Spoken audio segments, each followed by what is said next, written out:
राधे राधे, जय श्री कृष्णा। ओम नमः शिवाय। एक बार फिर से स्वागत है आपके अपने यूट्यूब चैनल धर्म ज्ञान में। फाल्गुन का महीना हिंदू पंचांग के अनुसार साल का अंतिम महीना होता है। इसके बाद आने वाले चैत्र महीने से हिंदू नववर्ष का प्रारंभ हो जाता है।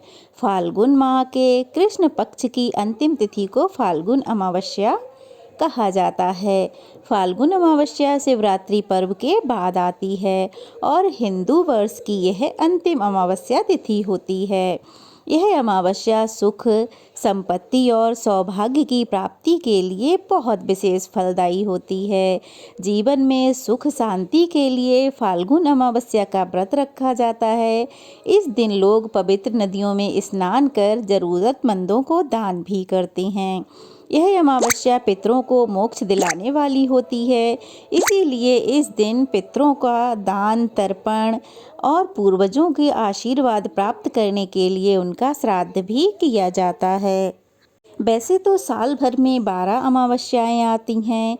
यदि प्रत्येक अमावस्या को आप पितरों के हेतु श्राद्ध कर पाते हैं तो कुछ अमावस्या विशेष तौर पर श्राद्ध कर्म के लिए बहुत शुभ मानी जाती हैं।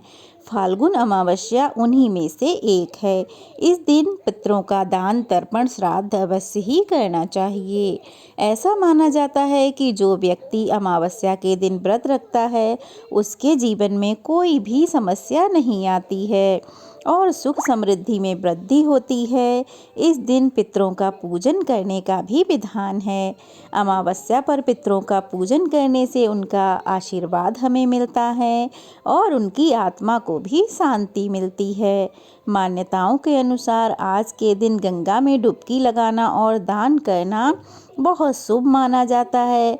इसका कई गुना पुण्य फल हमें प्राप्त होता है। तो आज के वीडियो में हम सुनेंगे फाल्गुन अमावस्या की व्रत कथा। तो चलिए बिना देरी किए हुए कथा को शुरू करते हैं। फाल्गुन अमावस्या की कथा के अनुसार बहुत समय पहले की बात है। एक गरीब ब्राह्मण अपने परिवार के साथ रहता था। उसके परिवार में पति, पत्नी और उनकी एक पुत्री थी। उनका जीवन सामान्य ही चल रहा था। वर्ष बीतते बीतते और उनकी पुत्री धीरे धीरे बड़ी होने लगी। बढ़ती आयु के साथ उसमें स्त्रियों के गुण का विकास भी होने लगा था।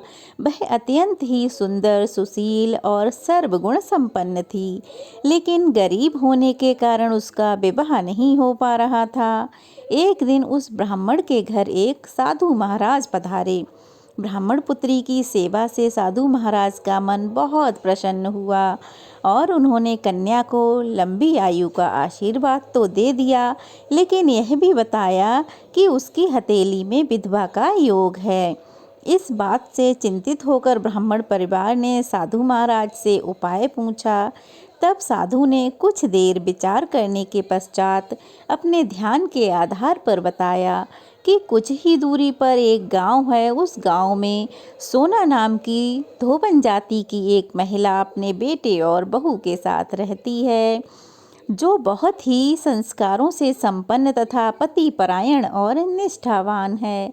यदि यह कन्या उसकी सेवा करे और उसके विवाह में वह महिला अपनी मांग का सिंदूर दे दे तो इस कन्या का विधवा योग्य मिट सकता है। साधु ने ये भी कहा कि वह महिला कहीं आती जाती नहीं है।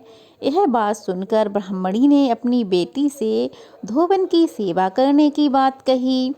तो फिर अगले दिन ही कन्या प्रातःकाल उठकर सोना धोबन के घर चली गई और फिर प्रतिदिन वह सोना धोबन के घर जाती और साफ सफाई कर उसके घर के सारे काम करके अपने घर वापस आ जाती।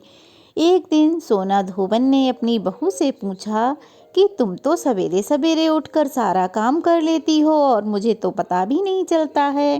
तब बहू ने अपनी सास से कहा, माँ जी, मैंने तो सोचा कि आप सवेरे जल्दी उठकर सारे काम खुद ही ख़त्म कर लेती हैं। मैं तो देर से ही सोकर उठती हूँ। इसके बाद दोनों सास बहू सोचने लगी कि हमारे घर का काम कौन कर जाता है। बहू निगरानी करने लगी कि कौन है जो सवेरे ही घर का सारा काम करके चला जाता है। कई दिनों बाद धोबन ने देखा कि एक कन्या प्रातःकाल आती है और सारे काम करने के बाद चली जाती है। जब वह जाने लगी काम करके तो सोना धोबन उसके पैरों में गिर पड़ी और पूछने लगी कि वह कौन है और इस प्रकार से छुपकर हमारे घर के काम क्यों करती है। तब कन्या ने साधु द्वारा बताई गई सारी बात सोना धोबन को बता दी। सोना धोबन बहुत पतिपरायण थी, उसमें बहुत तेज था, इसीलिए वह उस कन्या की बात को मान गई और वह उस कन्या के साथ उसके घर को जाने को तैयार हो गई और जाते समय अपनी बहू से कह गई कि तुम घर पे ही रहना और इस समय में अगर मेरे पति को कुछ भी हो जाए तो इनका अंतिम संस्कार ना करना, इन्हें तेल के कढ़ाई में डालकर रख देना। बहू ने कहा ठीक है। अब सोना धोबन उस कन्या के साथ उस कन्या के घर में पहुंची, उसका विवाह होने लगा। जैसे ही सोना धोबन ने अपनी मांग का सिंदूर उस कन्या की मांग में लगाया, उसके पति की मृत्यु हो गई। थोड़े समय बाद उसे इस बात का पता चल गया। वह घर से निर्जल ही चली थी, यह सोचकर कि रास्ते में कहीं पीपल पड़ेगा तो उसे भंवरी देकर उसकी परिक्रमा करने के बाद ही जल ग्रहण करेगी। उस दिन अमावस्या थी। अब ब्राह्मण के घर से मिले हुए पकवान की जगह उसने ईंट के टुकड़ों से 108 बार भंवरी देकर पीपल के पेड़ की 108 परिक्रमा की और उसके बाद जल ग्रहण किया। ऐसा करते ही उसके पति वापस से जीवित हो गए।